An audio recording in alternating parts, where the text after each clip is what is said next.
Ladies and gentlemen, Ro Khanna learned something important about himself when he was supposedly detained by the IDF. Being in the West Bank and in Israel is the first time that I have really been acutely aware of being brown.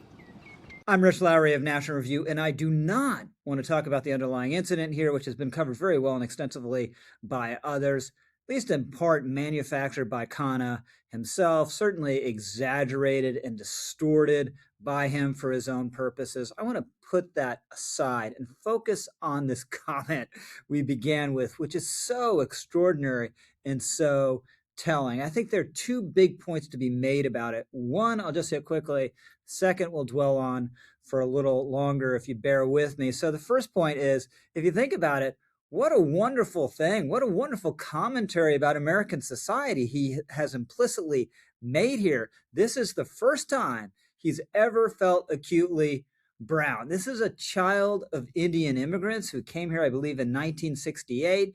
He's lived his entire life in the United States, been quite successful, by the way, and he's never felt brown in an acute way. He had to go to the West Bank to feel brown because we are such an open, colorblind society. Again, that would be the implicit point, one I'm not sure he really wants to make. And we should remember this comment when he's running for president and talking about systematic racism in the United States. Maybe he's already done some of that, but certainly this is a comment that's not consistent with the idea that the United States is an inherently oppressive society. Then there's the second point, and the really key one. This is not meant as a compliment of America. It's meant as a fundamental critique of Israel. And the congressman has been making the rounds.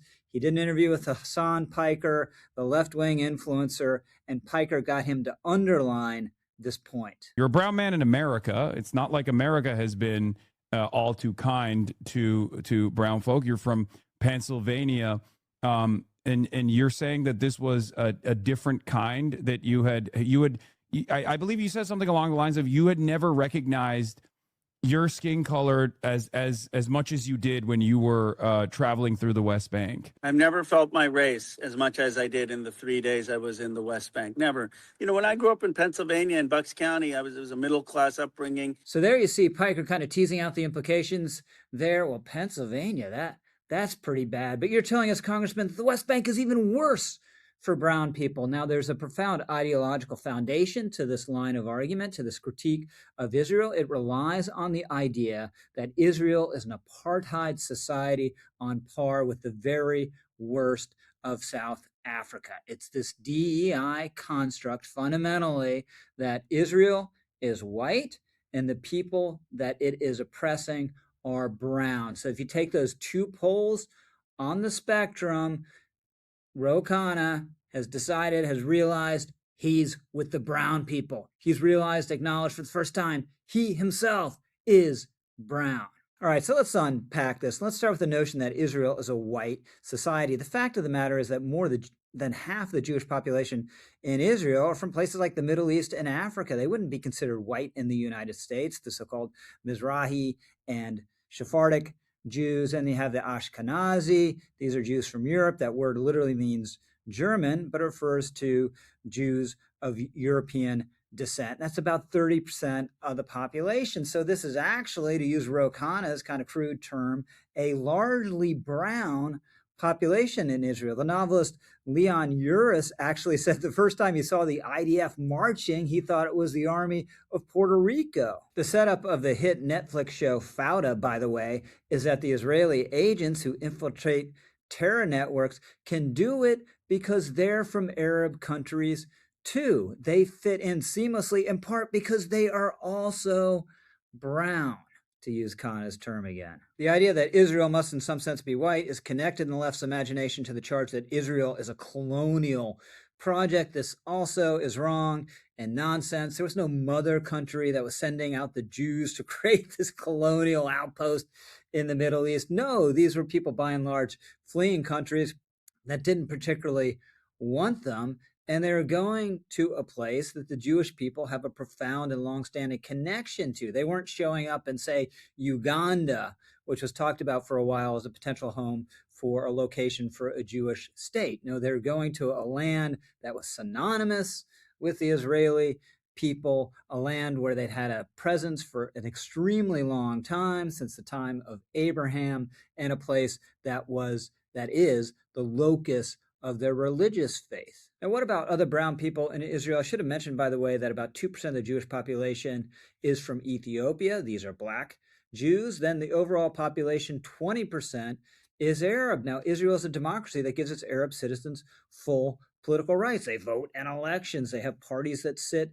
in parliament. They're full participants in Israeli society. They're Arab justices on the Israeli Supreme Court. About 20% of the doctors in Israel are Arab. About half the pharmacists in Israel are Arab. And about 20% of the students in institutions of higher education are Arab. So this is not apartheid. Not that any of this matters to the likes of Ro Khanna. The left just wants to racialize, the way it racializes everything, the conflict in the Middle East. The progressive writer Ta-Nehisi Coates was quite explicit about this himself a couple years ago. In an interview that got a lot of attention at the time, Coates said he had great insight into the situation because he knows about racism in the United States. He says he understood the story of the Israeli-Palestinian conflict, quote, immediately, pun taking a short trip there. And he went on to say, quote, it's actually not that hard to understand. It's actually quite familiar to those of us with a familiarity with African American history.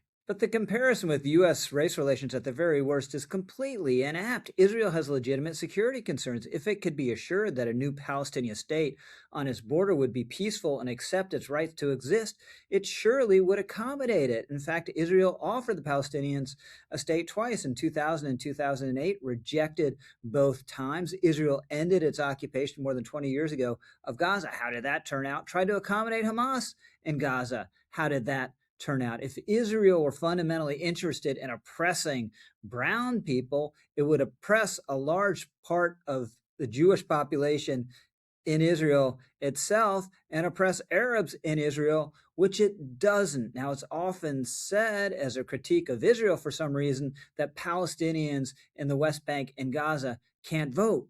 Yeah, that's right. They can't. And who's responsible for that? The Palestinian Authority and Hamas. Now, at the end of the day, I don't really know anything about Ro Khanna's feelings. Maybe he really did feel brown for the first time when he was there in the West Bank, but I do know what he should have felt.